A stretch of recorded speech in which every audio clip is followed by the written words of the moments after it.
recording, actually.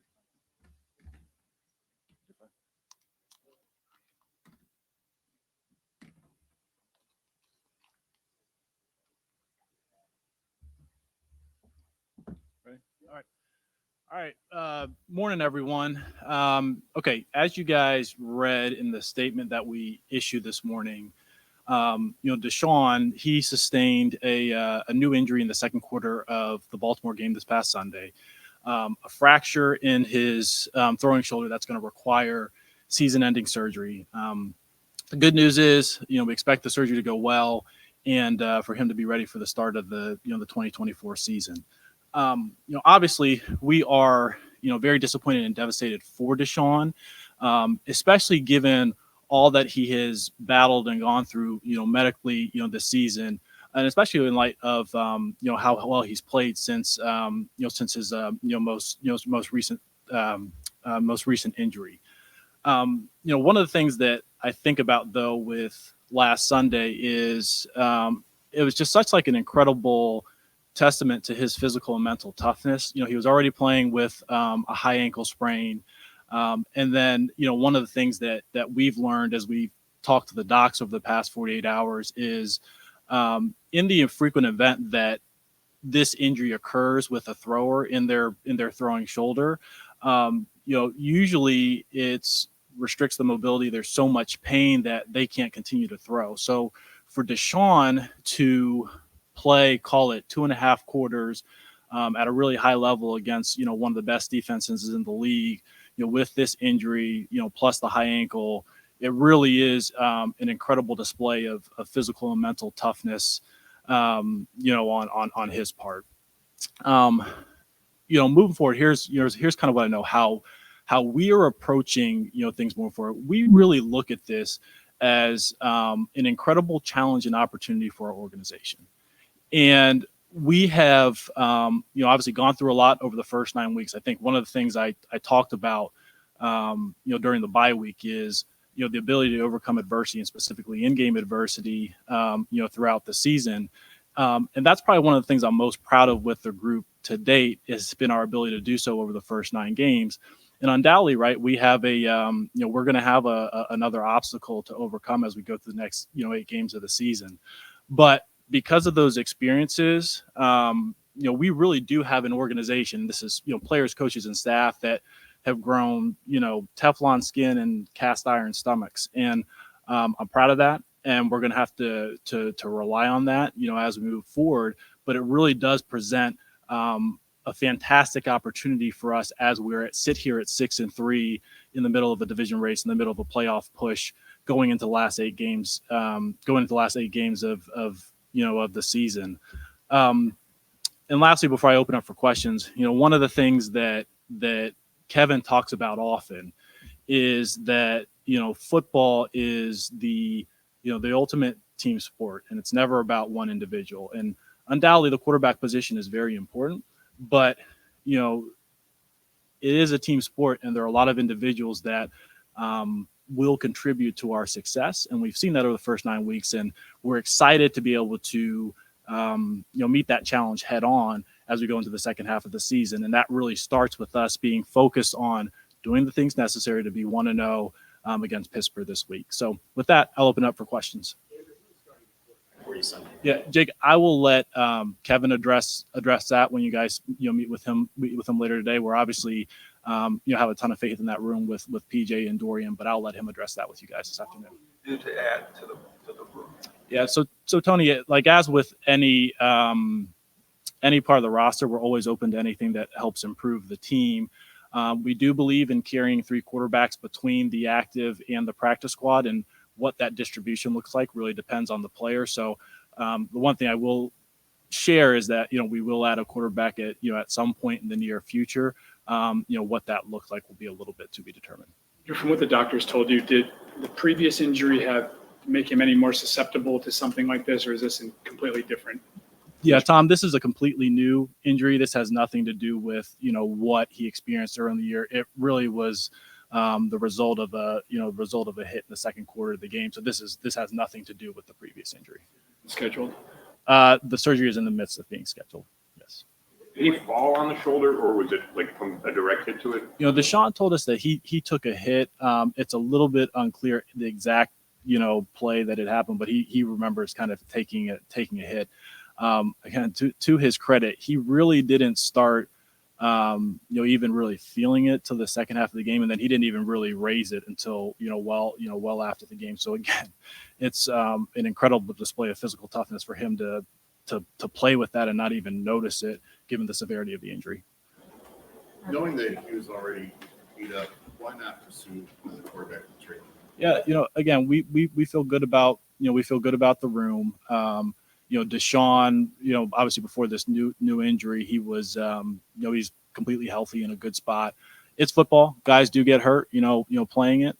And so like I said, we're going to move forward the room and continue to win games. Andrew, I know hindsight's 20/20, but considering what Josh Dobbs has been able to do these last couple of weeks, everyone is circling that trade that you made. Just what was the driving force behind that? Was that the pick? Was that a savings or whatever? I know you can't go back and undo anything, but just considering everything that's unfolded with the backup situation here, just do you have any regrets? Yeah, Daryl, candidly, I'm not really focused on that right now. Like, we do have a lot of confidence in our current QB room. We're 6-3 and focused on this playoff push. We're focused on the Steelers. There will be a time for reflection for everything over the course of the year, but that's really not top of mind right now. Dobbs said recently that his agent thought he might be traded back before the deadline. Why didn't that happen? Yeah, I can't speak to that. I'm not familiar with those comments, to be honest, Tony. Even though the trade deadline has passed, might there be creative ways to acquire a veteran quarterback who is on someone else's roster right now? I mean, are you thinking outside of the box and you're going to do anything that you can? Honestly, Mary Kay, our focus is on our current room. And like I mentioned, we will at some point add a third quarterback that can have a variety of forms, but our focus is on our current room. Andrew, with this, how do you feel about Dorian's progression this season, and how confident are you in him if he needs to come up and play? We feel good with Dorian's progression. Obviously, he did a nice job. Like, I guess going back to even May, did a nice job throughout the spring, did a nice job throughout the preseason. Really had a tough start under some really difficult circumstances in the first Baltimore game. And we've seen him grow, really every week since he's been with us. We think he's a talented kid. He's very smart, very diligent, as a worker. And we're pleased with his progress so far. But, we're going to certainly need all hands on deck as we move forward. They've given you like this specific injury that there's not a ton of history on it for quarterbacks and their throwing shoulder. So what's like the roadmap here, especially like in terms of recovery timelines and things like that? It's a good question, Ashley. I don't think this is the appropriate setting for me to go into the specifics of the recovery timeline, other than to say that although it may be unusual for a quarterback with a throwing shoulder, the medical process moving forward is very clear to us. It's very clear to Deshaun. It's very clear to the docs. And we do feel really good about him, returning and playing at the level that we're accustomed to. Are there any other quarterbacks that you know of that have had this injury that have come back from it? That's probably a better question for the docs. So, yes, it's not like Deshaun's the first, quarterback to suffer this injury in his throwing shoulder.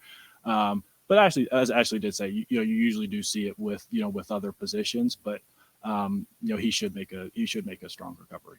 I know we've talked to surgeon before about the rotator cuff, but since they're already going in, is there anything procedure related to the previous injury that needs to be addressed? No. With your record and just the talent you guys have, the defense playing the way it has, do you feel compelled to do everything you can to find out if there's a veteran free agent quarterback with an extensive NFL resume who you could possibly add? We'll always be open-minded, Nate, but I think, again, similar to what I just told Mary Kay, really our focus is with the guys in the room, the guys on the team currently. We'll never say no to an opportunity that we think makes sense and can help the team, but our focus is on the guys in the room.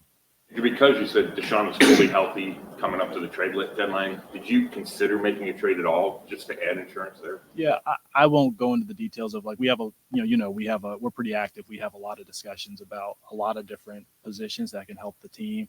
But again, we do feel good about the room. Deshaun will have played 11 games, basically, if you don't count the Indy game, over 3 seasons, and now he's going to be coming back from a surgery to his throwing shoulder. What gives you confidence that at any point he's going to be able, given that layoff, to get back to the level that he was at before, to the level that is commensurate with the contract that you guys have given him? Yeah, we feel good about Deshaun. We see how talented he is. We could see it, since he returned from his last injury, the level that he is able to play. He's smart. He's physically tough. He's mentally tough. He really is, as Kevin's mentioned, he's the leader of the team, and we're excited to get him back for 2024. How disappointing is it that he played, I think, what was maybe his best game in a Browns uniform, and then have this injury, and then have to kind of go back and recover? I mean, you guys had to feel like he was maybe hitting his stride. Yeah, we're disappointed for him. We see how hard he worked. We see how well he played. And any time that you lose really any player to a season-ending injury, and then particularly your starting quarterback, it is disappointing. But at the same time, how we think about it internally is, look, it is a team sport, and it takes everybody to have success. And it's going to be an incredible opportunity for us to go ahead and continue to win games as we're right in the thick of things at 6-3.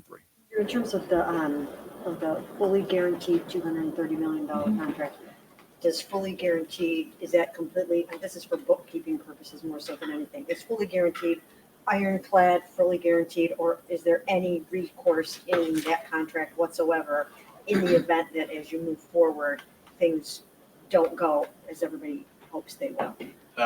Although I don't normally talk about contracts, with that, it's guaranteed for skill, injury, and cap. That's just typical purposes in the NFL when we talk about full guarantees.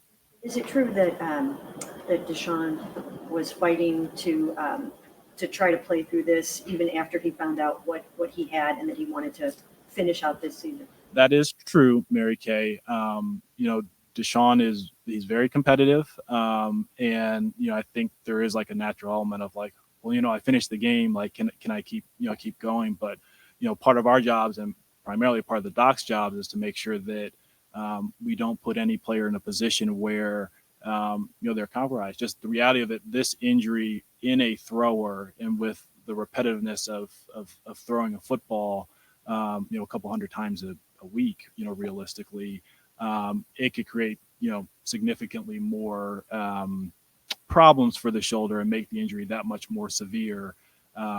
So this was a pretty clear medical recommendation. We feel good about it, and ultimately, like I said, we want Deshaun for a very long period of time, and that's the course of action we're going to take. And given what you said, injuries happen. We know that. We know the way Watson plays. His legs are a big part of his game. How is it that nobody argued that you needed better insurance behind him? Yeah. So you're saying, you mind repeating the question one more time, Tony? Back up in place from the start. Yeah. Again, Tony, we feel good about the room. I think those guys have stepped in, nicely for us through the first 9 weeks of the season. We look forward to continue working with them, and our focus is on beating Pittsburgh. You guys wanted to go, you want to go to the Super Bowl this year. When you keep saying that you feel good about the room, do you think that either PJ Walker or Dorian Thompson-Robinson can get you there? Yeah. Mary Kay, again, it's the consummate team sport. It's not just going to be up to, the quarterback. We have a lot of good players, a lot of good coaches.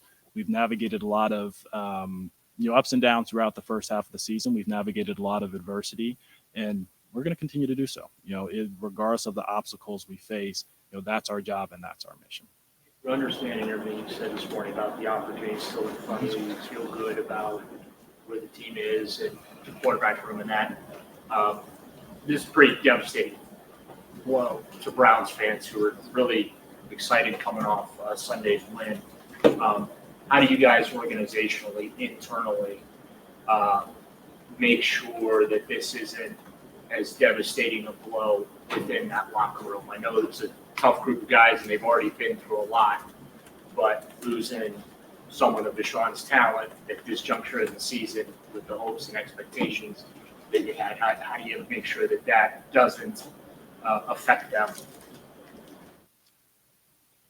I'll address your question twofold. So internally, I've talked about it a little bit over the past couple minutes. Like, we're professionals. We understand that it's never great to see a player of Deshaun's magnitude suffer a season-ending injury.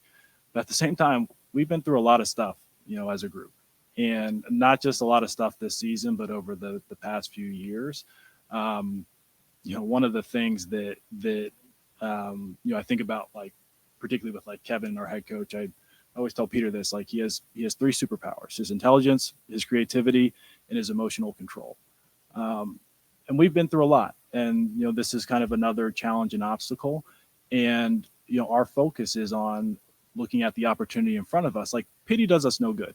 Pity does us no good internally. And so that's not how we go about it. We remain laser focused on, the task at hand, especially given the fact that we have 8 more games in front of us, 8 more regular season games in front of us. And we've got a big one coming to town, Sunday against the Steelers. I would say, like, externally with the fans, I think that's the beauty of the NFL. That's the beauty of it, being a team sport and having those opportunities in front of you. I think about, even most like recent history. You think about, 2017 with the Eagles, where, they won a Super Bowl with a backup quarterback, or you even look at San Francisco last year, where they got down to their 3rd string quarterback and, made it to the NFC Championship game. So it'll never be about one person. Again, we're devastated. We're disappointed for Deshaun, but we're excited about what lays in front of us because we have an opportunity to finish the job. With, the rust that Deshaun displayed coming out of the suspension, and then, obviously the injury this year, what makes you guys so confident that he's going to get back to the guy that you guys originally traded for? Yeah, I think this was similar to what I answered earlier. We see him every day in terms of his performance on the field, his preparation, his physical and mental toughness. I already know his attitude in terms of attacking the surgery and rehab. We really do feel great about that position for us moving forward with him. Our immediate concern is beating Pittsburgh this week, but in terms of longer term, we're really happy to have Deshaun as our starting quarterback. All right. Thank you, guys.